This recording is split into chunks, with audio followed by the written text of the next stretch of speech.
તો ડાંગ જિલ્લામાં માર્ગ અકસ્માતોના પ્રમાણને અટકાવવા માટે પોલીસ વિભાગ દ્વારા કરવામાં આવેલી કડક કાર્યવાહીના સકારાત્મક પરિણામો સામે આવ્યા છે। પોલીસ મહાનિરીક્ષક પ્રેમવીર સિંહ અને એસપી પૂજા યાદવના નેતૃત્વમાં છેલ્લા 4 મહિનામાં વિશેષ ડ્રાઈવ ચલાવવામાં આવી હતી, જેના ફળ સ્વરૂપે જિલ્લામાં કુલ અકસ્માતોમાં 56.75% નોંધપાત્ર ઘટાડો થયો છે। આંકડાકીય વિગતો મુજબ જાનહાનિવાળા અકસ્માતોમાં 38% અને ગંભીર કે સામાન્ય અકસ્માતોમાં 81.25% ઘટાડો નોંધાયો છે। આ સફળતામાં આહવા, વઘઈ, સાપુતારા અને સુબીર પોલીસ મથકોની મહત્વની ભૂમિકા રહી છે।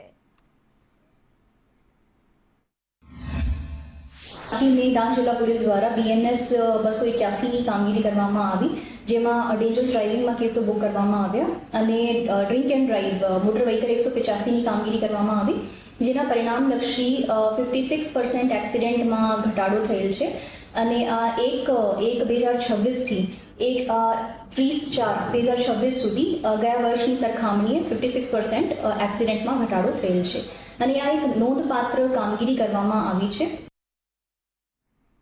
વિરમગામ રેલવે લાઇન ઉપરનો બ્રિજ ડેમેજ થયો છે। મહેસાણા બાયપાસ હાઈવે પરનો આ બ્રિજ ડેમેજ થયો, જેમાં રેલવે લાઇન પરના ઓવરબ્રિજમાં મોટા ગાબડા પડ્યા છે।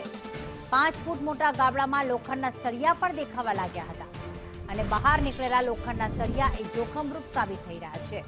લોખંડના સળિયા વાહન ચાલકો માટે જોખમરૂપ, મોટી દુર્ઘટના કે અકસ્માત પણ સર્જાઈ શકે છે।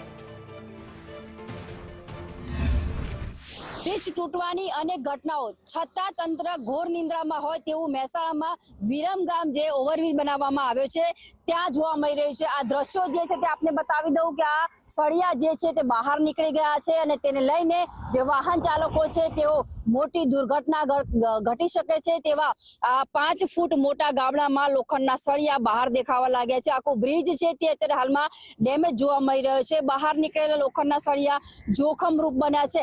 સ્લેબની બહાર જે પ્રકારે વાત કરવામાં આવે તો આ દ્રશ્યો આપણે જોઈ રહ્યા છે કે વાહન ચાલકો જે છે તેમને કેટલી મોટી દુર્ઘટના જે છે તે ઘટી શકે છે। અત્યારે હાલમાં લોકો જે છે તે આ રોડ ઉપરથી જઈ રહ્યા છે, આ સળિયા જે છે તેમના જોખમ રૂપો બન્યા છે। ખાસ વાત કરવામાં આવે તો આ જે ગાબડા પડ્યા છે એ ગાબડા જોઈને એવું લાગી રહ્યું છે કે ક્યાંક ના ક્યાંક તંત્ર જે છે તે હજુ પણ ઘોર નિંદ્રામાં છે, કારણ કે આ સળિયા દેખાઈ રહ્યા છે, વાહન ચાલકોને મુશ્કેલી પડી રહી છે। કોઈ મોટી દુર્ઘટના કે જાનહાનિ થાય તેની તંત્ર રાહ જોઈ રહ્યું હોય તેવા દ્રશ્યો સામે આવ્યા છે। પાયલ યાદવ।